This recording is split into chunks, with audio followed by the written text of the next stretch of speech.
Hey there, I'm Emma Clark. Born and raised in the small town of Harlow, nothing fancy, just a place where faces are familiar and secrets don't stay hidden for long. I made my way through college, diving straight into the world of retail after graduation. Lingerie wasn't just a product to me, it was a passion. I worked my tail off and eventually, I was the proud owner of a chain of lingerie stores that spanned from cozy little boutiques to swanky outlets. Work was my life, and I was good at it, damn good. But you know how it goes, after stacking up those hours, days, and months into a neat pile of success, I started feeling like there was something missing. That's when Michael came into the picture. It was just a ping on my phone at first, a friend request from a guy with a sharp suit and sharper eyes, judging from his profile picture. I didn't know him, but a quick peek through his profile showed a man who seemed to have it all together, a lawyer, which explained the fancy suit. Curiosity got the better of me, and I hit accept. It wasn't long before his first message popped up one evening while I was balancing my accounts. Michael. Hey Emma, thanks for accepting my request. Noticed we have a few friends in common. How's it going? Simple enough, right? But it was his follow-up messages that really got me. He was witty and had a way of making me laugh, even after a long day. I remember one night, we were chatting about something stupid, like the worst pickup lines we'd ever heard, and his humor just clicked with me. Michael, ever had this one? Are you a magician? Because whenever I look at you, everyone else disappears. Bet you heard that one in your line of work. Emma, oh, for sure, top of the cringe chart. My comeback? Are you a photographer? Because I really want to lead this shoot. He laughed, or at least, he typed out a laugh. Hard to tell, but it felt genuine. After a few weeks of chatting, he suggested meeting up in person. Just a casual coffee, to put a real face to the text, he said. It sounded good to me. The first time we met, it was at this little dive that I loved, because they didn't skimp on the caffeine. He was already there when I walked in, scanning a newspaper. He looked up, and that sharp-eyed, professional profile picture did him no justice. He was better in the flesh. Emma? Wow, you actually look like your pictures. That's a rarity in this city. Well, thanks. I think you're not so bad yourself, despite the lawyer vibe. He laughed, and that icebreaker just melted away any awkwardness. We talked for hours. It wasn't just fluff either. Michael had depth. He asked about my business, my dreams, and listened, really listened, to what I had to say. The thing about Michael is, he never did anything by halves. When we'd been seeing each other for a year, he decided it was time to take things to the next level. I was closing up shop one chilly evening when he showed up unannounced, his breath misting in the cold air as he held out a small, velvet box. Emma, I've been thinking, he started, and boy, did he look nervous. We've been doing great, you and me. I think it's time we thought about making this a permanent deal. I froze, the keys to the store still in my hand. Michael, are you saying what I think you're saying? He cracked a smile, that charming, lopsided grin that always made my heart skip. Yeah, I am. Marry me, Emma. Let's not play around anymore. I want you as my partner, for good. My heart was racing, my mind spinning with 1,000 thoughts. Marriage? Was I ready? But looking into his eyes, seeing the earnestness there, it felt right. Yes, I breathed out. Yes, I'll marry you. But then he shifted, his expression turning serious again. There's something else, though. We need to talk about some legal stuff. Prenup stuff. The word prenup hit me like a bucket of ice water. Prenup? Really, Michael? Is that necessary? He hurried to explain, holding my hands in his to stop them from trembling. Listen, it's not that I don't trust you, Emma. It's just practical, especially with me being a lawyer. I've seen too many messy splits not to be cautious. Plus, it's going to protect both of us. What kind of protection are we talking about here? I asked, my voice a mix of curiosity and concern. Michael pulled out some papers from his briefcase. It's straightforward. If either of us cheats, the cheater loses their assets to the other. Simple and fair. You know I wouldn't cheat on you, Emma. This is just a safety net. I took a deep breath, trying to process it all. The romantic proposal now tangled up with talk of cheating and assets. It wasn't how I pictured my engagement. But then, life with Michael wasn't ordinary, and maybe this was just another part of that. I looked down at the papers, then back at his face, reading the sincerity there. All right, I'll think about it. But let me be clear, Michael, I'm not planning to ever give you a reason to use this against me. That's all I'm asking for, he replied, relief washing over his face. We went out to celebrate that night, and despite the weird mix of emotions, the evening was perfect. The restaurant was cozy, the food delicious, and Michael was attentive, making me laugh and forget about the legalities for a few hours. Later, as we walked back to the car under the stars, Michael stopped and pulled me close. You know I love you, right? No piece of paper's gonna change that. I nodded, resting my head against his chest. I know, Michael. I love you too. Just, let's make sure this prenup thing doesn't mess us up, okay? He kissed the top of my head. It won't. Promise. And that was it. I signed the prenup a few days later, after reading it over with my own lawyer, just to be sure. It felt weird, signing a document that talked about the end of a marriage when ours hadn't even begun. But love's a gamble, and I was all in. I just hoped my bet on Michael was the right one. We were the couple everyone envied, always laughing and whispering to each other at parties. But a few months in, things started to change. It wasn't something I could put my finger on right away, just a chill that settled over us slowly. The real trouble started a few weeks later. We were out shopping, and I was looking for some new scents in a perfume shop. I chatted with the sales guy, just casual talk about fragrances. When we left the store, Michael was fuming. Who was that? He barked as soon as we were clear of the crowded mall. I was taken aback. The sales guy? I was just asking him about the perfumes. Why? Seemed like you were really into him, Michael shot back, his eyes hard. Are you serious right now? I stopped walking, staring at him in disbelief. I was talking about perfumes, Michael. What's gotten into you?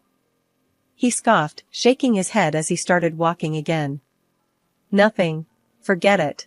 Let's just go home. But it didn't stop there. It got worse. Anytime I talked to a man, Michael would sulk or make snide comments.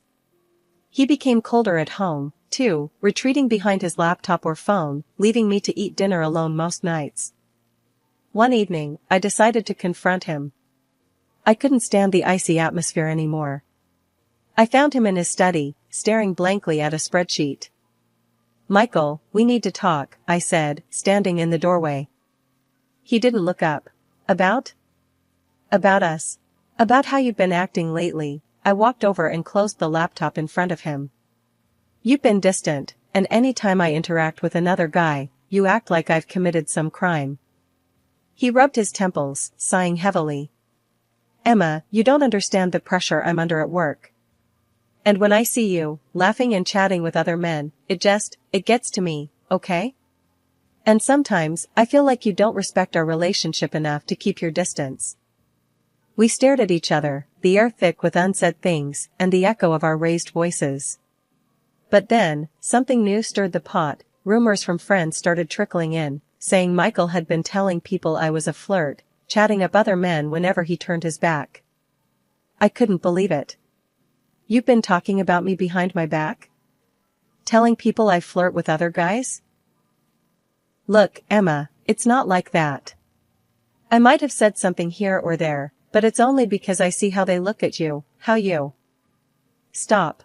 I cut him off, my anger peaking. I don't believe this. You have no right to spread lies about me.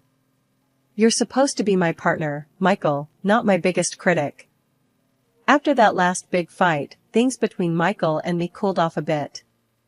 One morning, I found a note from Michael on the kitchen counter.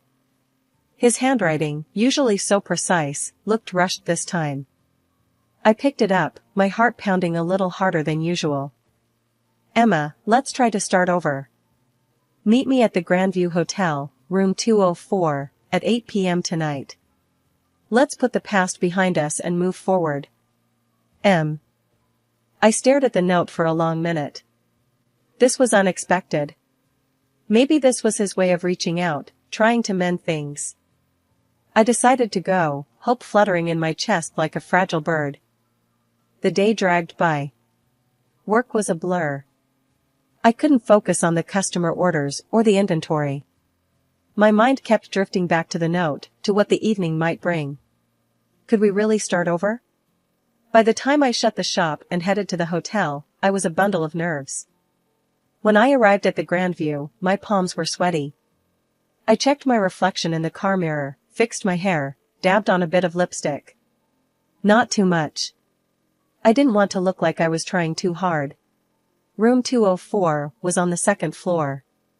The hallway was quiet, just the soft hum of the air conditioning. I knocked. No answer. I knocked again, then, with a hesitant hand, turned the doorknob. It was open. The room was dimly lit by a bedside lamp, casting long shadows across the bed. There was an open bottle of wine on the table, 2 glasses beside it, and a small plate of fruit slices. But no Michael. Michael? I called out, stepping inside, letting the door click shut behind me. Are you here? Silence. Just the soft whir of the air conditioner. I thought about leaving, but then I decided to wait. I poured myself a glass of wine, the red liquid swirling in the glass. Just one glass, I muttered to myself, to calm the nerves. I took a sip, the wine rich and a little too sweet. I sat down on the edge of the bed, my mind racing. The wine was starting to make my head a bit fuzzy, or was it my nerves? I lay back, just to rest my eyes for a moment. The room spun gently, and then everything went black. When I woke up, it was dark outside. I tried to sit up, but my head was pounding, and my thoughts were foggy. My phone was on the nightstand. I grabbed it, the light from the screen blindingly bright in the dim room. I checked the time. It was past midnight. Panic clawed at my chest. I tried to remember what happened, how I ended up lying here, but it was like grasping at smoke. I realized with a start that I was not dressed, lying there without my clothes.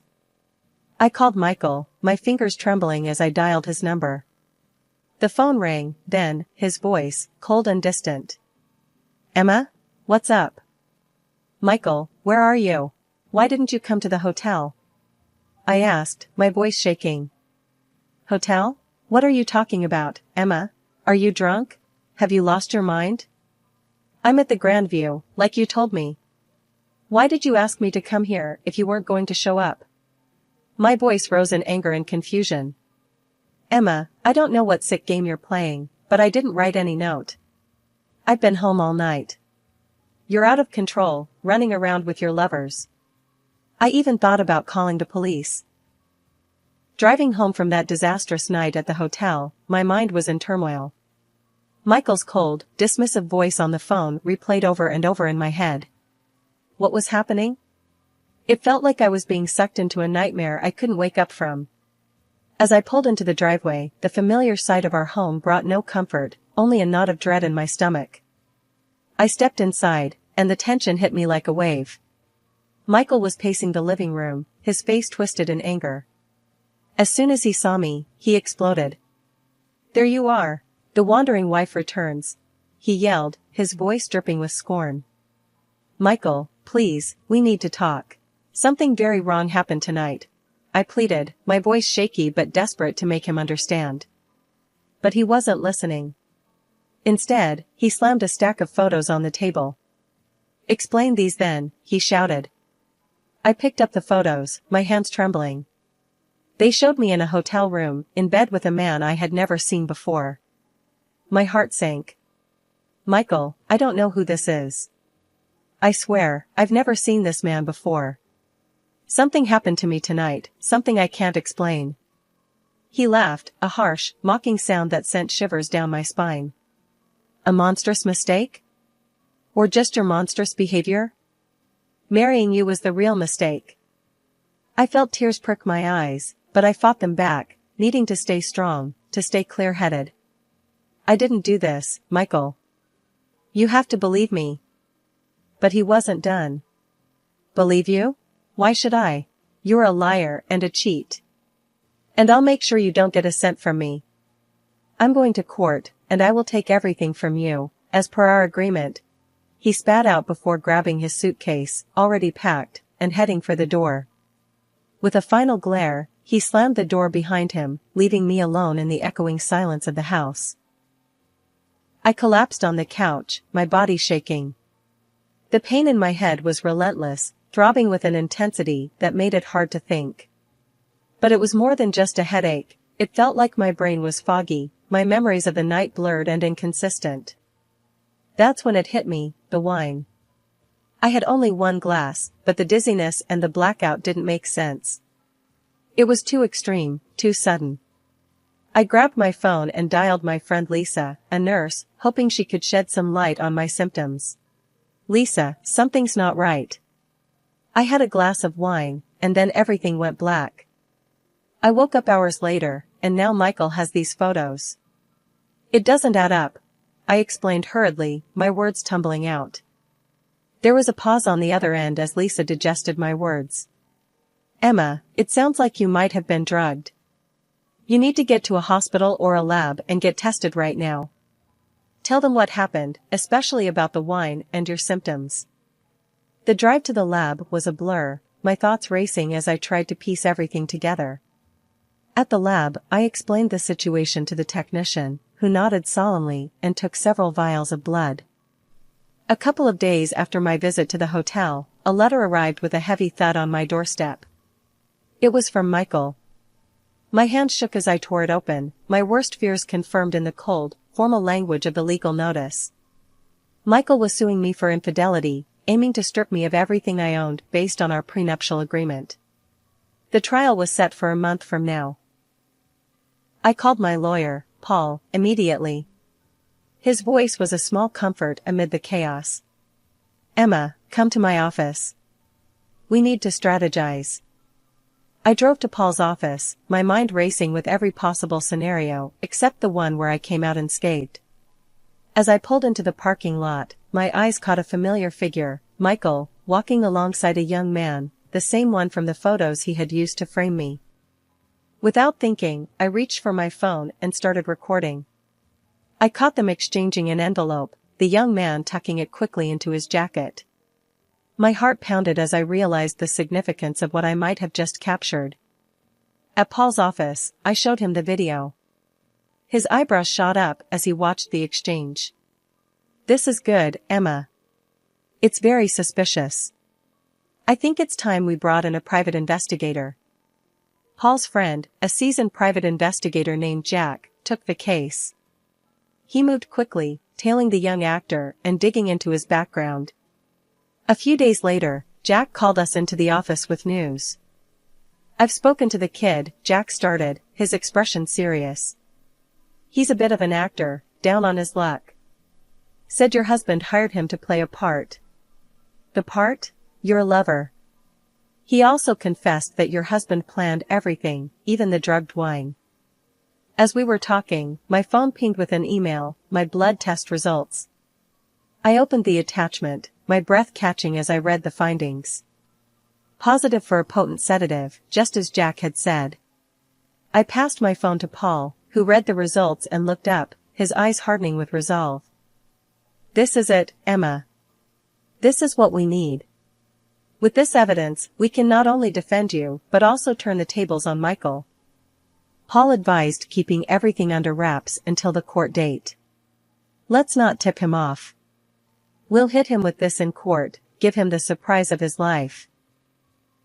A week had passed since the hotel debacle, and I was back in the familiar confines of my lingerie store, trying to keep my mind off the upcoming court date. It was a regular afternoon until Michael walked in, a woman on his arm. Emma, meet Lila, my bride-to-be. he announced with a pride that didn't quite reach his eyes. Lila looked young, too young perhaps to understand the type of man she was dealing with. She glanced at me with a mixture of curiosity and judgment. Michael wasted no time stirring up trouble. "Take a good look around, Emma. Soon enough, all this will be mine." His arm swept across the expanse of my store with theatrical grandeur, a smirk playing on his lips. Lila's eyes followed his gesture, her look hardening with more conviction. I wanted to reach out, to warn her, but I remembered Paul's strict instructions to keep quiet until the hearing. All I could do was smile thinly and respond with as much dignity as I could muster. "We'll see what the judge has to say about that, Michael." The day of the court session arrived all too quickly. The courtroom was austere, the air thick with anticipation. Michael, ever the lawyer, chose to represent himself. He stood, adjusting his tie, a clear show of self-assurance as he prepared to deliver his opening statement. "Ladies and gentlemen," Michael began, his voice steady and clear, "today you will see the true colors of a woman who not only broke the vows of marriage but sought to destroy the sanctity of our home with her deceit. As you will see from these photos," he continued, gesturing to the evidence displayed on the screen behind him, "my wife, Emma, was not the faithful partner she promised to be." The photos from the hotel room flashed up, eliciting murmurs from the courtroom. For months, I lived in torment, suspecting her infidelities. And finally, as these pictures show, my worst fears were confirmed. He paused, letting the weight of his words sink. He walked closer to where I sat, his eyes locked on mine. "Emma here would have you believe she's a victim, an innocent caught in circumstances beyond her control." His tone was scathing, his words rehearsed, but effective. "But I tell you, she is not a victim. She is a perpetrator, a destroyer of our union." As he spoke, I could see the calculated pauses, the measured glances at the judge, the way he laid out each sentence with the precision of a seasoned attorney. "The evidence is clear, undeniable. Emma's actions have caused irreparable damage, not just to our marriage but to the very fabric of trust that binds any relationship," Michael concluded, his speech crescendoing in a dramatic plea for justice. My lawyer, Paul, had a calm demeanor as he rose to address the court, his briefcase full of the evidence that would clear my name. "Your Honor," Paul began, his voice steady and commanding. "Today, we not only defend Emma Clark's honor but also reveal a pattern of deceit perpetrated by her husband, Michael Clark." He motioned to the back of the courtroom, and the actor whom Michael had hired walked in, his presence causing a stir among the spectators. Paul asked him to share his involvement, and the young man looked nervously around before speaking. "I was hired to act a part, I thought it was just a prank," he admitted, his voice shaky. "I didn't realize the seriousness of what was being orchestrated." Paul nodded gravely, then presented the blood test results to the court. These results show that Emma was incapacitated against her will, drugged by substances she had no knowledge of consuming. The courtroom murmured as the implications sank in. "Furthermore," Paul continued, his tone hardening, "this is not the first time Mr. Clark has employed such tactics." He laid out evidence of Michael's previous marriages, detailing how similar patterns had led to his unjust enrichment at the expense of his former wives. As Paul concluded his arguments, the weight of the evidence was palpable. "We ask not only for the dismissal of the fraudulent claims made against Emma, but also for just compensation for the ordeal she has endured." The judge nodded, taking in everything before delivering her verdict. "After careful consideration of the evidence presented, I find in favor of Emma Clark. The prenuptial agreement is hereby annulled." Relief washed over me, tears pricking my eyes, not just from the victory but from the vindication. "Furthermore," the judge added, "the court awards Mrs. Clark damages in the amount of $400,000. Michael's face was ashen, his future crumbled before him. His fiancée, present in the courtroom, hurried out, only to return briefly to whisper a thank you to me for exposing the truth before leaving him for good. The news of the trial spread like wildfire, the details sensational enough to hit the headlines. Michael's professional reputation was irrevocably damaged. he was stripped of his license to practice law. The revelation prompted his ex-wives to file lawsuits against him, uncovering a trail of deceit that left him financially and socially bankrupt. As I closed up shop one evening, the glow of the sunset casting long shadows on the floor, I reflected on the journey. The battle had been hard-fought, marked by moments of despair and indignity, but ultimately, it was a testament to resilience and justice.